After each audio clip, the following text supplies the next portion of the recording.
Porque para mí es la Yuya Argentina. Buenas tardes y el aplauso para Florencia Aroldi. Buenas tardes. Nunca me presentaron así. ¿Cómo va? ¡Qué alegría! Que usted se lo merece, Florencia. Hola, Usted se lo merece. Divina. Acá te voy a ¿Cómo presentar. están? Estamos bárbaros.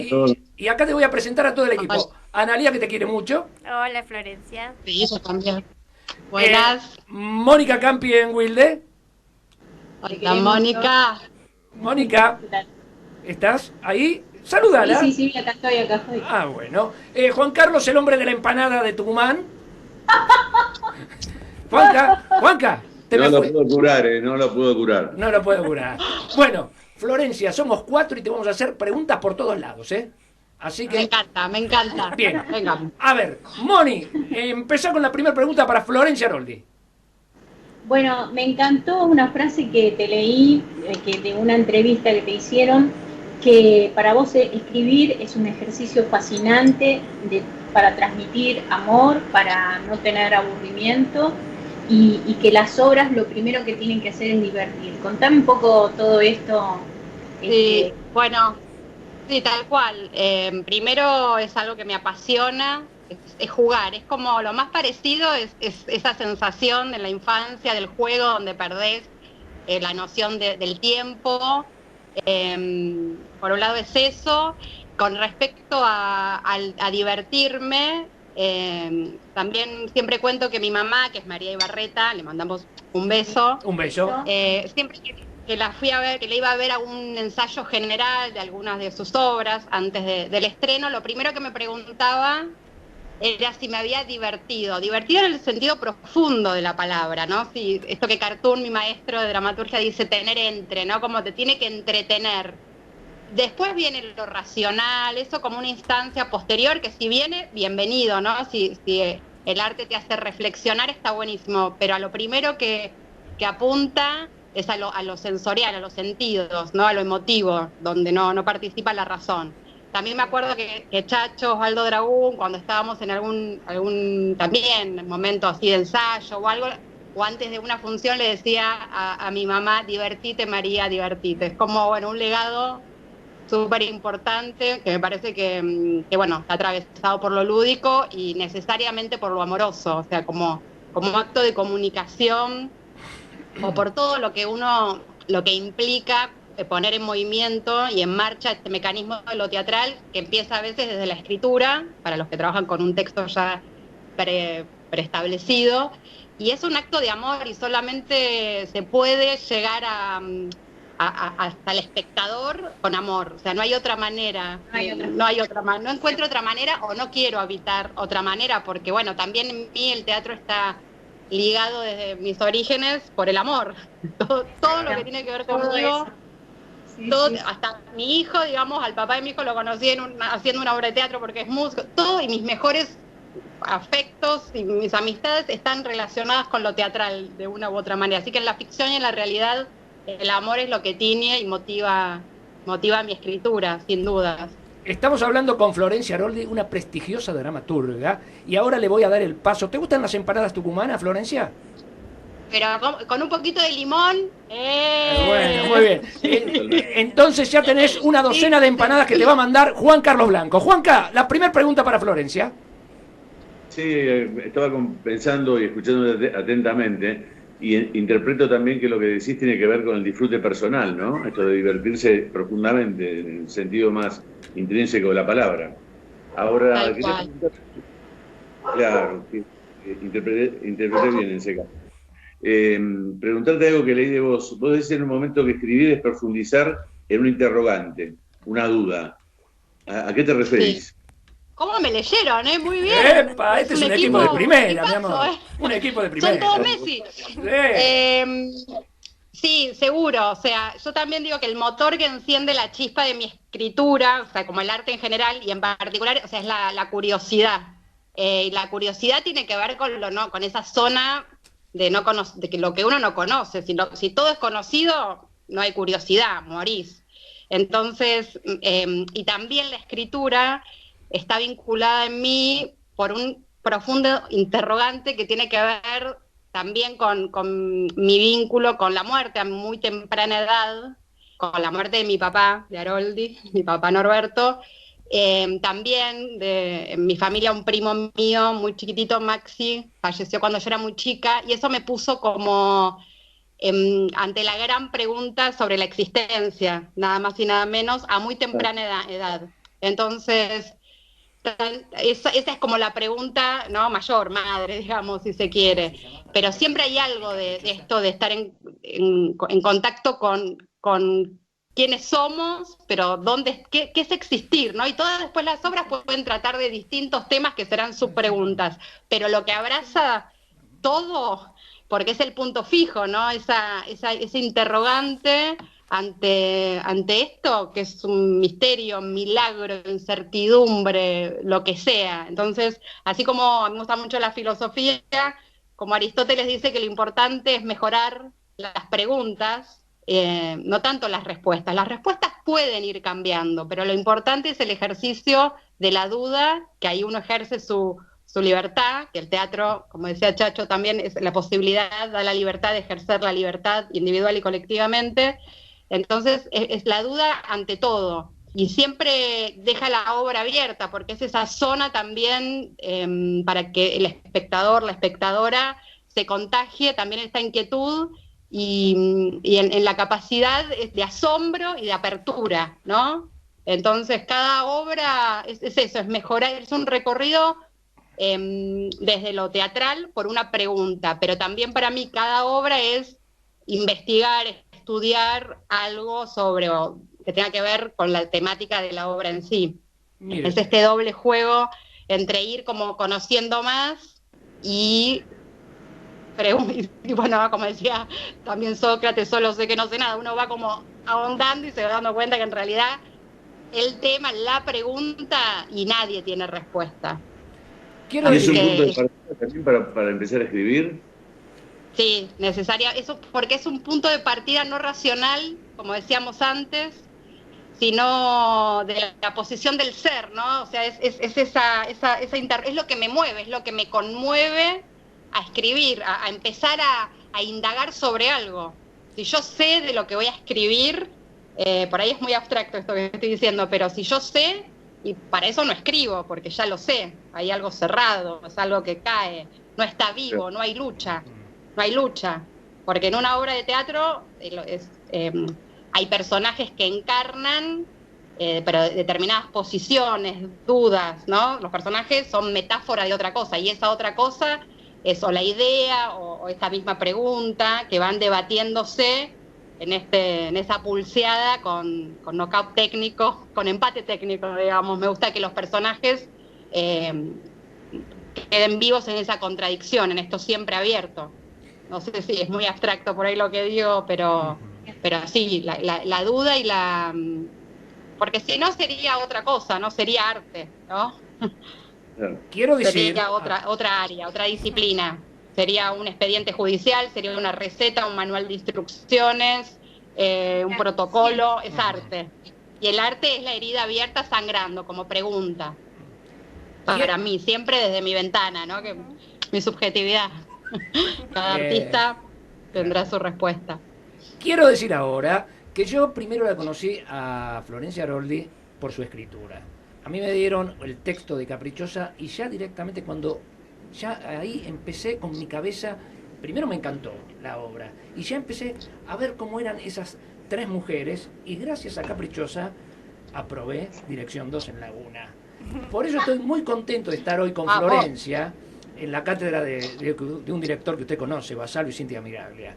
Pero acá le va a hacer una pregunta, después vamos a hablar de Caprichosa, la actriz que hizo de Adela, Analía Villagra, que es mi actriz fetiche. A ver, Analía, ¿qué pregunta le haces?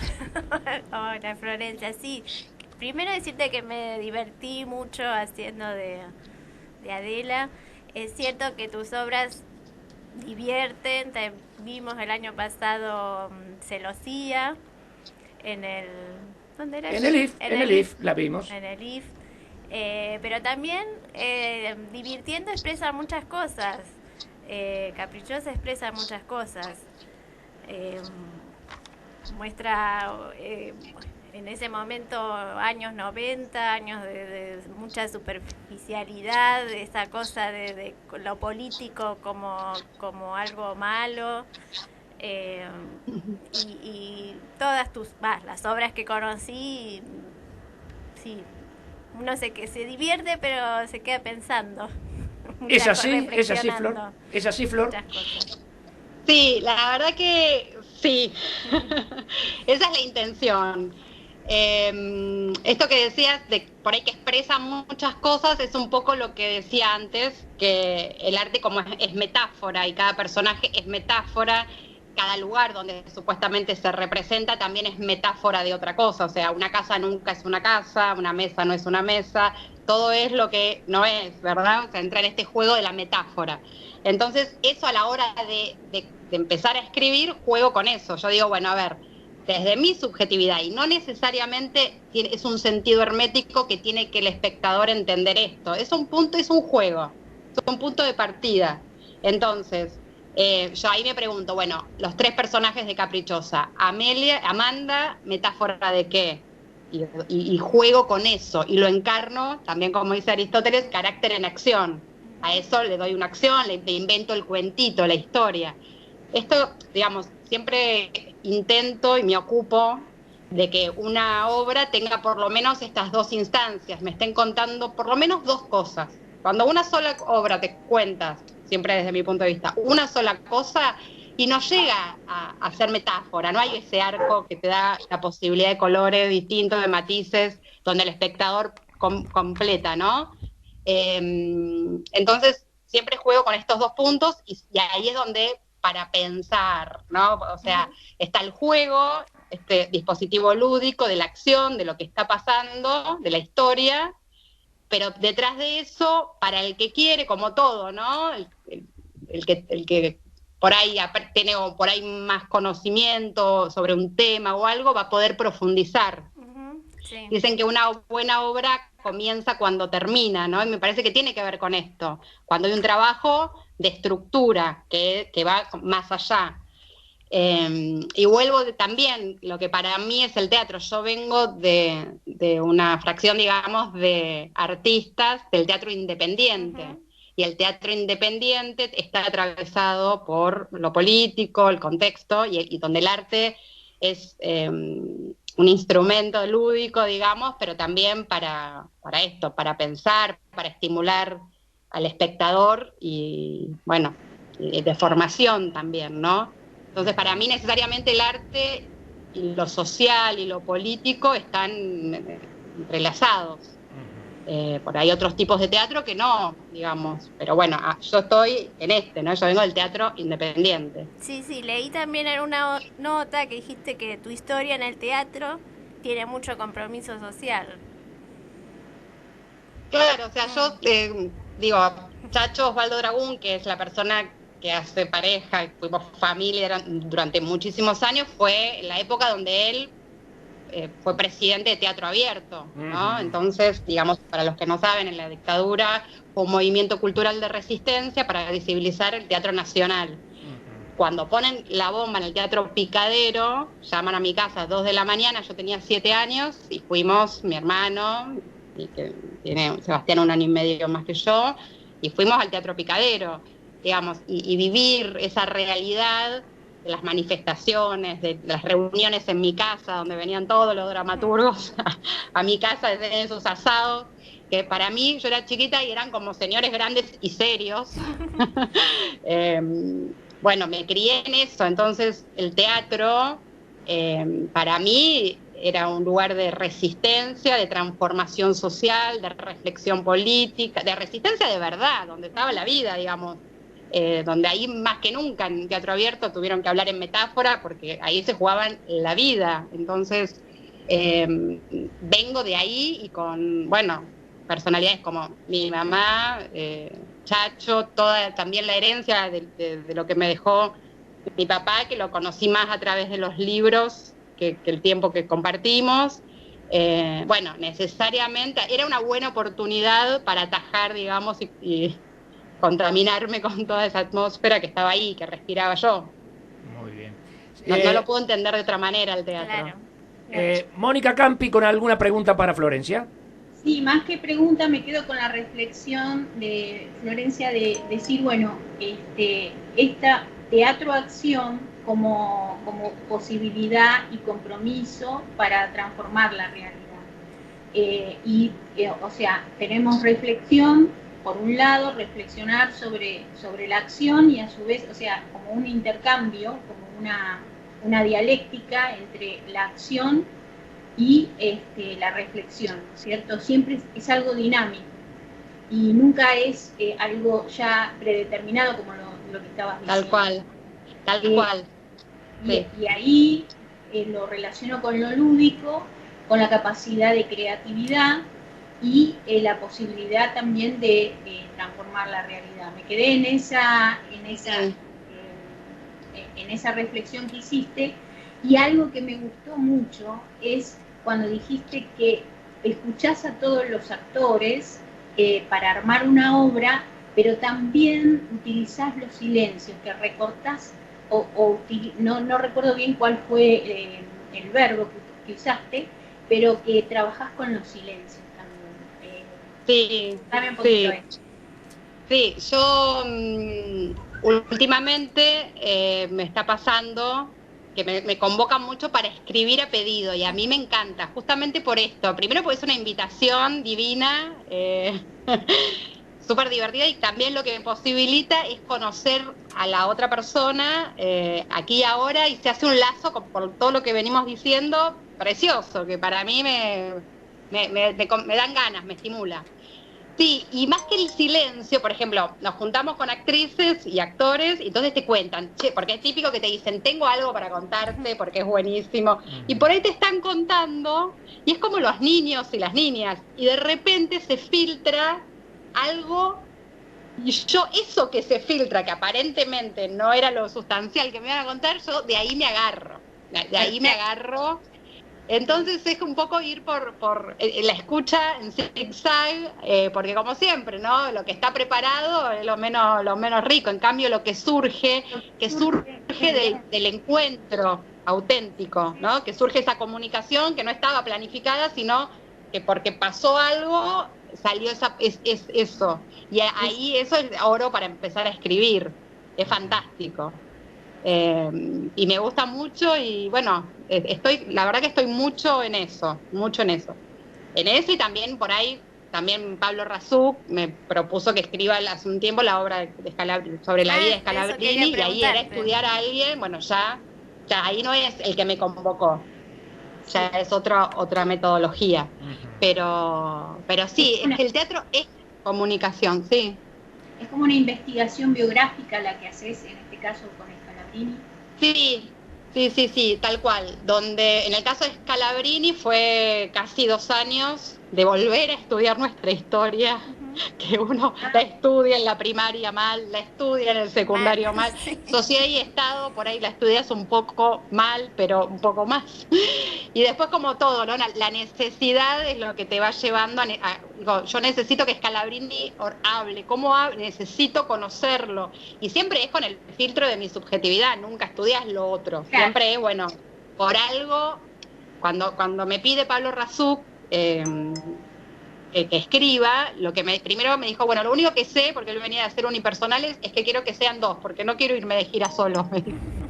Ahí empiezan los límites, ¿no? Como dice Stravinsky, cuanto más límites me pongo, más libre soy. Entonces yo ya arranco con la cantidad de actores. Bueno, Scalabrini, como la escuela de mi hijo se llama Scalabrini, ahí dije, no, por algo me está pasando esto. Me sentía con el deber ético de regalarle a esta escuela de mi hijo, que también se dice La Mafalda, una obra de teatro sobre el nombre de su escuela, como mínimo.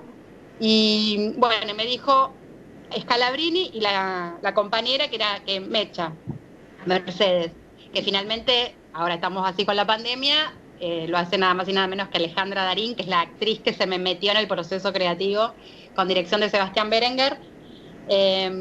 Bueno, ahí fue estudiar, pero siempre... A mí me gustan mucho las frases que ustedes ya habrán escuchado. Como dice también Liliana Bodoc, escribir es un diálogo eterno con la propia infancia, ¿no? Cuando empecé a escribir, de repente el lazo de ellos dos en un momento eran mis abuelos de verdad, o sea, Fernando y Beba. Yo, cuando mi abuela estaba muriendo, los vi cuando se despidieron, el último chau en la sala, y eso está, digamos. Entonces, ese es que Scalabrini es metáfora de cierta coherencia de la historia argentina, y también son mis abuelos, porque, un poco volviendo a la pregunta de antes, una vez me pasó que escribí una obra en un ciclo de obras breves anterior a Caprichosa, que la entendíamos, porque la entendíamos la directora, las dos actrices, la asistente y yo. Dejé afuera al espectador, la espectadora. Entonces, a partir de ahí dije, otra vez la pregunta, ¿para quiénes escribo yo? ¿Para alguien que haya leído esto, lo otro? ¿O alguien que no necesariamente tenga por qué saber de nada? Y sin embargo, ser partícipe, estar invitado a esta fiesta teatral, ¿no? A una función. Entonces ahí dije, bueno, yo les escribo, tengo como distintos, pero abrazo trato, porque no siempre lo logro, de hacerlo más, si se quiere, abarcativo, bueno, popular, no sé si es la palabra indicada. Pero bueno, entonces trato de filtrar, por ejemplo, volviendo a Scalabrini, estudié, está la historia, pero que haya lo humano. ¿Qué tenemos de común todos los seres humanos? Lo humano. Entonces, a esa parte de todos y todas trato de dirigirme, para empatizar, ¿no? Para invitar. Perfecto. Y bueno, y todos tenemos, no sé si abuelos, pero esto de la vida y ver despedirse de dos personas, o sea, es como voy a lo emotivo, lo más humano, y justamente también como deporte de las emociones, ¿no? Del sentir, porque también me parece que el teatro nos viene a devolver no solo la imaginación, lo reflexivo, sino también lo corporal, el cuerpo, ¿no? A través de la catarsis, de la identificación. En el teatro hay cuerpos luchando, que generan emociones en el espectador, y en un mundo, en un contexto donde estamos, ahora lo corporal está mediado cada vez más por una pantalla. Las emociones están etiquetadas, clasificadas, entonces acercarnos de nuevo a lo sensible del ser humano parece básico, pero hace bases, digamos. Me parece que el teatro tiene que atender eso. Juan Carlos Blanco en Tucumán. Sí, estaba leyendo también que, bueno, obviamente vos decías, y es la verdad que perdiste a tu papá cuando eras muy chiquita, desgraciadamente, ¿no? Pero sin embargo me imagino que en tu casa, tu mamá, en fin, en tu vida y la de tu hermano debe haber mucha influencia de las cosas que hizo tu padre, que habrán leído posteriormente y demás. La pregunta concretamente es a partir de Préstame tu sueño, ¿no? Cuando vos dices, haces un trabajo autorreferencial y es como un bautismo como escritora. Y también hablas de tu duelo literario. Miedo. ¿Perdón? No solo literario. No, claro, wow, pero qué informado, nunca me leyeron tanto, muchachos. Y después hay una sorpresa para usted, ¿eh? ¿Sabe? Yo se lo dije, va a haber una sorpresa para usted después, ¿eh? Es verdad. Bueno, a ver. Muy profusa la tuya. ¿Cómo? Tenés una vida muy frondosa desde el punto de vista cultural, entonces, claro, hay para preguntarte, sí. Me encanta, gracias. Bueno, primero que Préstame tu sueño, Florencia, es una poesía que mi papá, siempre hago este chiste, ¿no? Que uno aclara desde el lenguaje, escribe antes de morir, como si uno pudiera escribir luego. Pero son esas aclaraciones que uno va, ¿no? Y hay que atender qué dice esa oración. El último unipersonal que él hace en Mar del Plata es Este flaco, flaco Buenos Aires, donde le escribe una poesía a Pichuco, a sus papás, o sea, a mis abuelos, a mi hermano, a Buenos Aires, a mí, bueno, y la última que se llama Yo no quiero morirme. Préstame tu sueño, Florencia, me la leía mi mamá en el 78, me acuerdo que me traía figuritas del Mundial, porque muere en el 78 mi papá, y me leía las poesías, pero viste muchas figuritas del Mundial para llenar el álbum. Esas figuritas del Mundial equivalían a querer compensar un álbum que nunca se iba a llenar de otra manera, con imágenes incompletísimas para siempre. Y me leía esta poesía que mi viejo, atleta de la palabra, vamos a decirlo, gambeteándole a la muerte, que los artistas somos artistas, nos queremos agarrar así, ¿no? Ahí está el ego un poco, cuando te querés agarrar a la existencia sin saber qué va a venir después, capaz que está buenísimo, capaz que no, o como si uno fuera tan importante en este mundo, ¿no? Como si el mundo no podría prescindir de la presencia de uno. Entonces, mi viejo con la palabra traspasa la muerte realmente porque logra traerme a mi presente ese amor. Por eso, ¿cómo voy a concebir la escritura de otra manera que no sea amor? Y me va imaginando hasta mis 16 años. Yo tenía 2 años. Pone María Florencia, 2 años, Bosque de Palermo, bueno. Y me va imaginando en distintas cuestiones hasta mis 16 años. Cuando yo, bueno, voy creciendo, dejo de leer esto y lo retomo a los 16 años, fue muy loco, me encuentro con este material y yo tenía 16 años.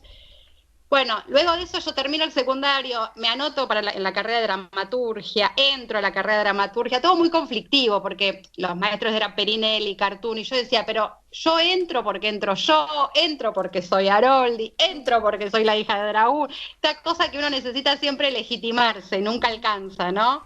Entonces, eran 2 años en ese momento. Después te vas dando cuenta que a todos les pasa, y a todas, no solamente. Todos tenemos nuestras carencias y nuestras inseguridades, en una cultura que todo el tiempo favorece a que las tengamos, ¿no?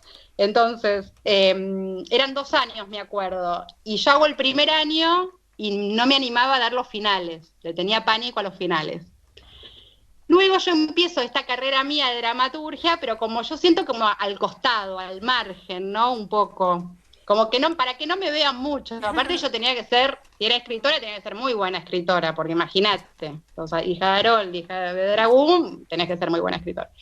Entonces, en un momento escribo Préstame tu sueño, y donde los personajes son mi viejo y yo, digamos. Juego mucho, a mí me gusta mucho la metateatralidad, y juego donde él está en el 78 y yo en la actualidad. Y hay todo un cruce muy poético, donde él me habilita a que yo sea escritora, digamos, donde yo me habilito a mí misma, ¿no? Porque la obra de teatro también, una es como los sueños. Y ahí para mí fue mi bautismo, donde, bueno, listo, ya está, Flor, no tenés que demostrarle nada a nadie. Sé vos jugar, porque sin este placer y con la exigencia y la rigurosidad uno no puede disfrutar y jugar y la creatividad no surge. Y bueno, fue un poco eso. Y esa obra está ahí como en puntos suspensivos. Es un proyecto que no se concretó, vamos a ver cómo se acomoda. Vamos a ver cómo se acomoda. Mire. Pero bueno, tiene que ver con eso, el préstame tu sueño. Y yo le quería preguntar a Florencia, sacándola de las letras, ¿cómo es Florencia como actriz? Porque te he visto que has participado en varias obras. ¿Cómo es la actriz Florencia Aroldi? Bueno, a la actriz la tengo ahí un poco dejada de lado. Vamos a ver, estoy volviendo un poco.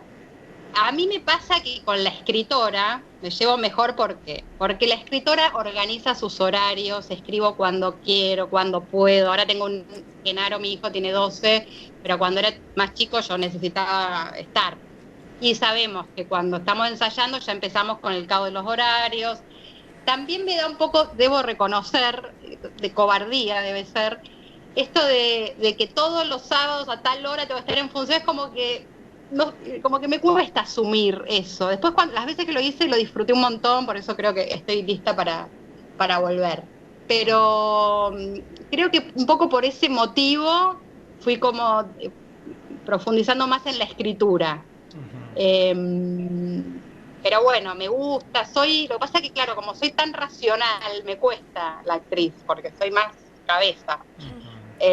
No sé si contesto mucho la pregunta, sí, pero estamos volviendo, volviendo a la actriz. Después le voy a proponer, acá está Juan Carlos Blanco, que va a hacer un acta, que voy a ser productor de una obra suya el año que viene.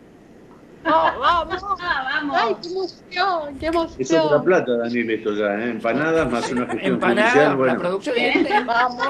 En la semana con barbijo vamos a hablar, Florencia. Hablar con la productora. ¿Cómo no? Vamos a hacer el año que viene por Zoom, por streaming, por algo. vamos a estar leyendo, haciendo algo con Florencia Aroldi, vas a ver. Me encanta, me encanta. Escúcheme, Adela, que está acá, ¿por qué no le pregunta algo a Florencia? Sí, yo me quedé con la intriga en definitiva en que quedó la obra de Scalabrini Ortiz. Y Scalabrini, y tenemos subsidio del Instituto Nacional del Teatro, que no es poco, y estábamos empezando los ensayos con Alejandra, con Pablo y con Sebastián Berenguer, y estamos en la pausa. Ajá. Vamos a la pausa. En la pausa. Al principio del año, cuando no sabíamos cuánto tiempo iba a llevar todo esto, que todavía tampoco lo sabemos, pero siempre creemos que sabemos, siempre creemos que sabemos un poco más. Empezamos con lecturas y bueno, después ya, aparte Alejandro también está con el tema de la Asociación Argentina de Actores y está poniendo mucho el cuerpo y mucho compromiso en toda la tarea de salir a sostener y ayudar a todos los compañeros y compañeras que están pasando un momento terrible, así que pidió de retomar el año próximo. Es muy entendible. ¿Y es también teatro breve o no, es largo, una hora, supongo que dura, sí. Nos vamos con nuestra amiga de Will, de Mónica Campi, con una pregunta. Sí, bueno, ahí un poco ya habías contestado que te interesa la audiencia como que sea bien amplia. En otro entrevista que te hicieron vi que buscabas llegar a la clase media. En algún momento hablabas de la clase media. No sé si querías comentar algo más. Sí, en realidad sentimientos de la clase media, etcétera. Sí, no, en realidad yo escribo para la clase media, digamos. Porque son quienes van al teatro. ¿Cómo? Porque son quienes van al teatro. Claro, quienes se sienten sujetos de derechos para ir al teatro. Esto surge porque cuando yo edito el primer libro de obras para adultos, porque tengo otro emprendimiento, digamos, otro proyecto de obras, vamos a poner entre comillas, para la niñez, yo venía pensando cuál iba a ser el prólogo. Yo estaba muy con la tapa del libro, con el nombre, que ya sabía que se llamaba, me gustaba la palabra conventillo, porque eran 10 obras, entonces hay algo de la estética, que me iba esa palabra, y tenía que ir, estaba yendo al San Martín, al Teatro San Martín, a ver Saltimbanquis de la dirección de Gorlero, de Pablo. Y cuando me tomo la estación, el subte B, la estación Dorrego, cuando bajo para ir al San Martín, en Uruguay, mientras yo venía pensando, contenta con mi libro, veo un hombre durmiendo al costado de la escalera mecánica. Yo venía pensando, ojalá que haya una escalera mecánica, porque no quería más subir escaleras. Y al costado de la escalera veo un hombre tapado con bolsas de basura negras, consorcio, y recuerdo, por un lado, la sensación de placer de subir por la escalera mecánica sin hacer el menor esfuerzo y no distinguir si esa persona estaba viva o no, y la naturalidad que teníamos todos de seguir, porque está naturalizado en el paisaje humano, sin entrar en juicio de valor y nada, o sea, está naturalizado, hay un hombre, un ser humano en el piso tapado que no sabemos si estaba vivo o no, y nosotros con la rutina, y yo también.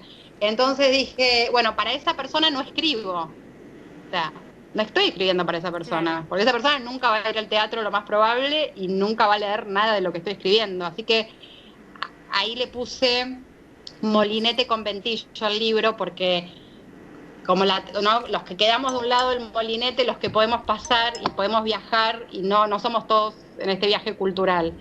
Entonces, bueno, un poco la reflexión llegó hasta ahí. Pero bueno, tampoco sé si esa persona quisiera ir al teatro a ver alguna de mis obras, pero por lo menos sé que yo no estaba escribiendo para esas personas, digamos. Pero bueno, tal vez escribo para una clase media que posibilite el engranaje para que esas personas alguna vez puedan ir al teatro. Y respecto de los niños, Florencia, ¿cómo los ves? ¿Cómo los ves como audiencia? Bueno, la última vez que actué fue en una obra mía, en la infancia de Clara. Ahora lo que pasa es que tengo una niñez más cercana, que es la de mi hijo, entonces lo tengo ahí. No, a mí me pasa en mi propio teatro, porque hay un montón de gente que hace teatro y que por ahí ya está en un camino diferente. Yo, por lo menos, también siempre me preguntan esto, si hay un teatro para niños o un teatro para adultos, y yo creo en un ideal, que no fue tan ideal en una época acá, que en realidad hay teatro. Luego, como decía Bufano, no hay amaneceres para niños, amaneceres para adultos, hay amaneceres. Lo que pasa es que volvemos a lo mismo, donde creemos que el teatro es algo que tiene un mensaje que tiene que ser entendido. Entonces, y los niños están en un lugar como si fuera una línea evolutiva en el sentido lineal, ¿no? Como que si fueran... vas creciendo y sos mejor porque sabes más o porque... Claro. Bueno, lo que pasa es que trabajar para la infancia especialmente, necesariamente se impone la pregunta de qué entendemos por infancia. Entonces, ¿qué es un niño, no? El concepto de niñez también fue cambiando. En la Edad Media no había infancia, hoy está más cerca de lo que es sujeto de consumo, ¿no? Sí, sí. Entonces, bueno,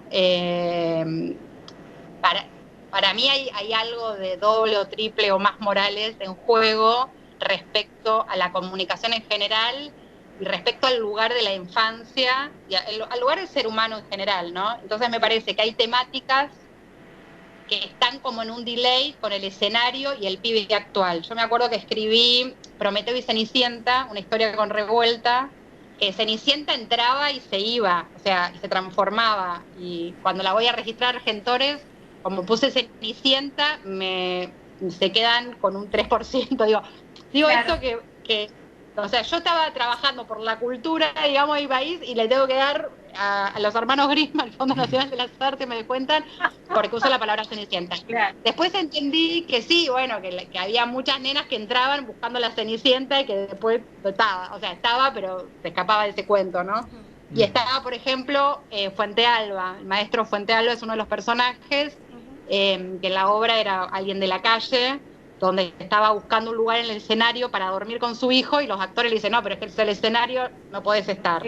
Entonces, claro, porque yo me acuerdo que una vez cuando Genaro, mi hijo, era muy chico, la primera vez que vas por la calle y te dice, ese señor está durmiendo ahí, ¿por qué, mamá? Y vos le tenés que explicar el sistema capitalista en 3 minutos a un pibe. Pero digo, como si los niños no vieran, no estuvieran atravesados por lo real, entre comillas, ¿no? Entonces, me parece que el teatro, más con todo este mundo Disney, que no es que tengo algo en contra de Disney, porque está buenísimo, hay producciones buenísimas, pero responden, obviamente, a todo algo, a los que entienden que sí, el arte y la política están vinculados estrechamente y nos quieren hacer creer que no, porque el pibe elige lo que conoce, lo conoce a todos los personajes de Disney o Marvel o lo que sea, porque se meten en los televisores, en las computadoras, y entonces me pasaba que ibas a llevar a teatro a Genaro, mi propio hijo, no quería entrar a verme a mí, y quería ir a ver un hombre araña anoréxico, tremendo, pero era el hombre araña que veía en la tele. Entonces digo, algo equilibrado para que haya intercambio, no para que haya un aplastamiento de una cultura sobre otra, que es lo que sí sucede acá. Y sobre todo porque el teatro, digamos, los pibes tienen el teatro es un derecho, y tienen derecho a ver el reflejo de su propia cultura, para jugar lo propio que tenga que exorcizar. Cada local, o sea, propio en la Argentina, o sea, también hay lugar, por más que deviene universal después, pero cada cultura reafirma y construye una identidad determinada. Bueno, esto con la globalización, antes que hablamos de los 90, lo sabemos bien, ¿no? Porque eso deviene en una forma de hablar, deviene en un lenguaje, bueno, es delicado. Juan Carlos. Perdón, le iba a decir a... Sí, perdón. Resulta que trabajé con Cocho Paula Antonio en Canciones para Mirar, y los chicos tenían una energía como público extraordinaria. O sea, y son muy lúdicos y son capaces de contestarte, digamos, en plena escena. O sea, la verdad que, digamos, por eso respeto a la audiencia infantil. no subestimar muchos exactamente. Muchos porque el pibe es honesto. Claro. Nosotros, más grandes, o sea, te comes un embole cuando yo digo que me agarran como rehén cultural, ¿no? Cuando voy a ver una obra, no que no comparto poética, sino que decís, dale, me dejaste re afuera, cosa que yo alguna vez hice, ¿no? Como contaba antes. Pero el pibe, uno la caretea. Rara vez te levantás y te vas del teatro. Rara vez. Pero el pibe se aburrió. Igual también hay que trabajar con el pibe y con la tensión de hoy, ¿no? Entonces, pero al pibe, si le sos honesto, le das conflicto, yo te puedo asegurar que tenés al pibe así mirándote.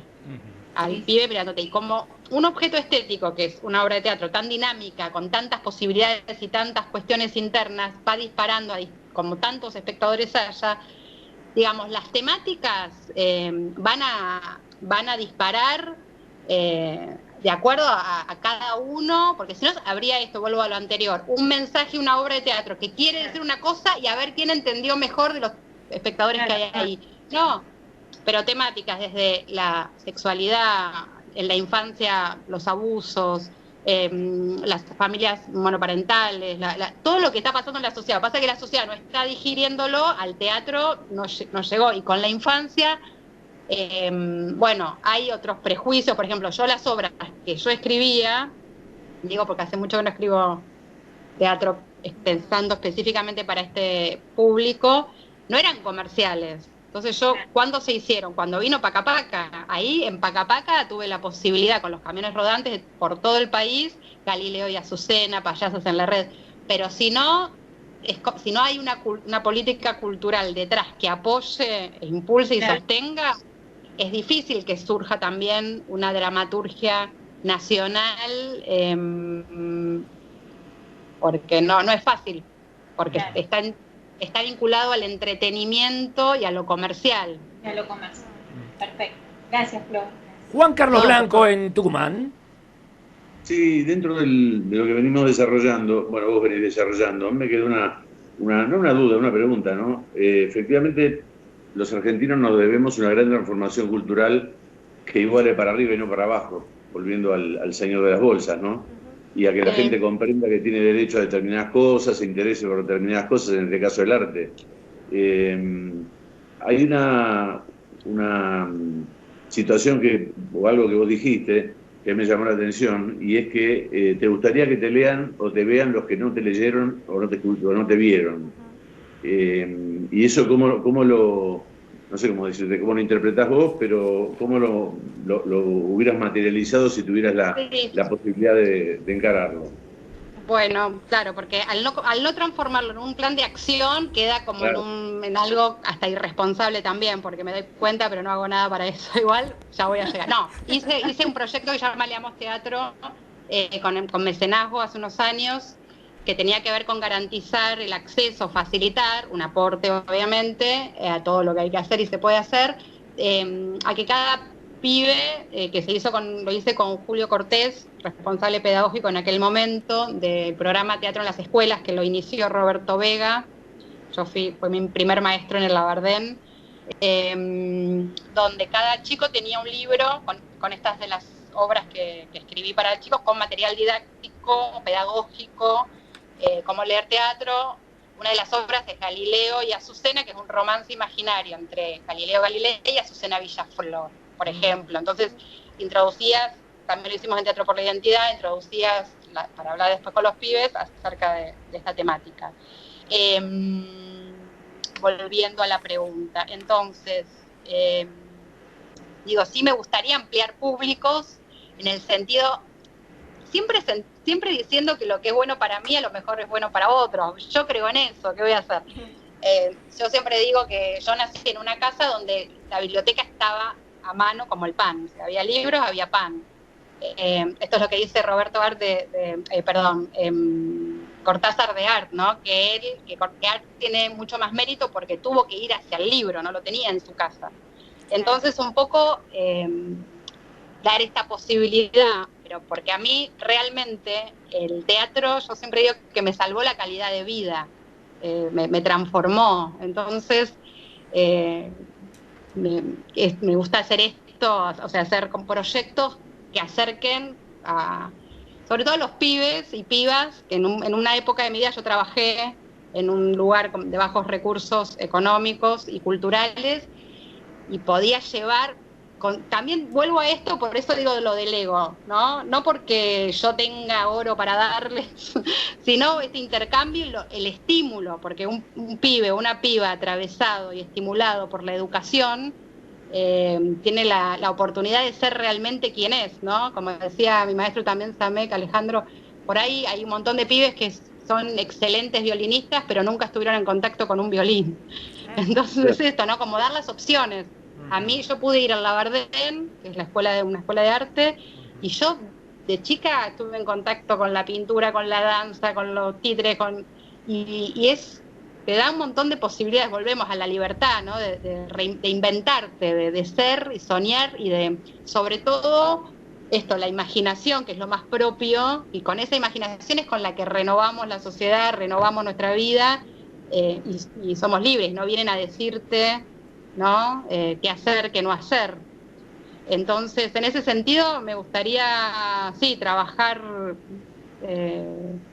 no sé, dar escritura a gente que por ahí no escribe, y facilitar o estimular o dar a conocer.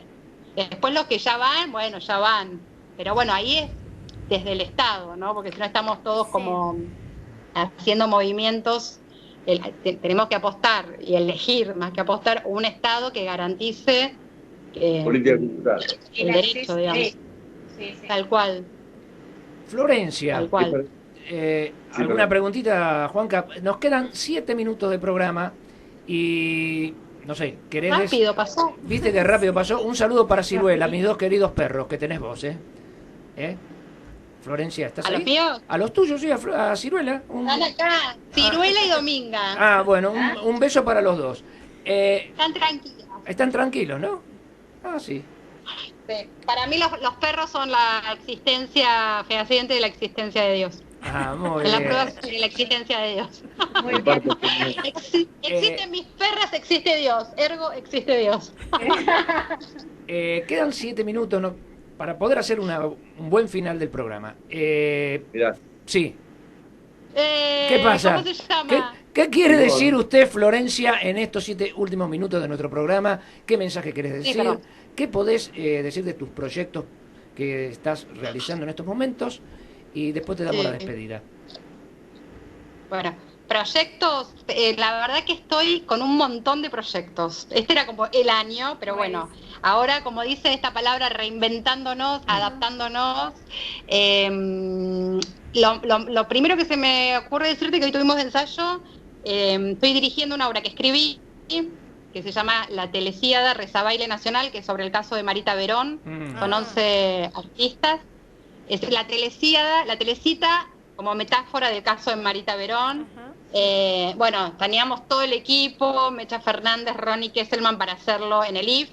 Así que bueno, el COVID nos vino a decir que aguantemos un poquito, y lo estoy convirtiendo en radioteatro. Así que creciendo en esto, aprendiendo a través de la necesidad, pues nunca había escrito algo para radio, así que estoy con eso. Después, bueno, Caprichosa, estamos en una combinación linda porque hay un elenco argentino que vive en Nueva York que ya viene haciendo funciones de la escena del TEF, y junté con un elenco argentino que vamos a hacer la obra, una escena con un elenco que está acá y otro elenco, la segunda, que está en Nueva York. Después también Caprichosa la está dirigiendo Daniel Hendler, también para cuando volvamos, con Virginia Lombardo, Verónica Piaggio y Pepe Arias. Bueno, Scalabrini, ya les dije, un montón de cosas. Después estamos en microteatro también, con un par de obras que quedaron ahí, con Norma Angeleri, Julieta Alfonso, Graciela Clusó, Aros de Pluma. Bien. Nos quedó Camacucheta, un montón. Ágape, por otro lado, estoy con Cuchara de Madera. Un montón de cosas. Acuérdese que yo también tengo que hacer algo con usted. Que vamos a hacer algo, ¿eh? Un ratito para dormir. ¿Qué estamos esperando, Daniel, por favor? En la semana con barbijo nos encontramos. Barbijo mediante. Dale. Vamos a Bueno, despedirlo. quiero decir que estoy divina en esta entrevista, me encanta, me encanta. Nunca me hizo una entrevista tan linda, quiero decir que la mejor entrevista... Bueno, un aplauso, por favor. Agustín, que si no fuera por Agustín hoy, con los Skype no se podría haber hecho esto, ¿eh? El aplauso, gracias Agustín Operador. Escúcheme, vamos a despedirla. A ver, cada uno que le diga algo lindo a Florencia y yo después cierro con algo hermoso. ¿Qué quiere decirle usted? Voy a empezar yo. Usted, Para Moni. mí, Vamos. hablando, dijo una palabra recién Florencia y esto lo sentí como un ágape. Esto es una riqueza total, esta entrevista, porque bueno, te conocemos más a fondo y bueno, nos habilitas el crecimiento del pensamiento y de la reflexión. Como vos decís, bueno, la desesperación del hombre, la infinitud y la finitud de su vida, te lleva a la filosofía y en realidad creo que el arte nos salva y nos permite crear. O sea, un espacio de reflexión y de conocimiento. Así que te agradezco muchísimo todo esto que nos brinda. A ver, Juan Carlos Blanco, aparte de las empanadas que le vamos a mandar a Florencia. Por favor. Sí, a ver, Voy por la 10ª docena de empanadas que... ya todos los invitados que vinieron acá van a pasar por las empanadas de Juan Carlos. Juan Carlos, el mensaje para Florencia. A ver, un mensaje para Florencia. Un mensaje de admiración, realmente sos una persona maravillosa, un trabajo extraordinario, aparte de una formación académica muy impresionante, ¿no? Realmente un artista en todo lo ancho y largo de la palabra, pero me quedó una frase, un título que me parece que te pinta de cuerpo entero, ¿no? Es cuando vos decís: quisiera que mis textos los leyeran y los vieran los que no saben leer, los que no van al teatro porque no son culturalmente convocados. Eso a mí me moviliza mucho por todo lo que implica, ¿no? Bien. Te felicito. Gracias.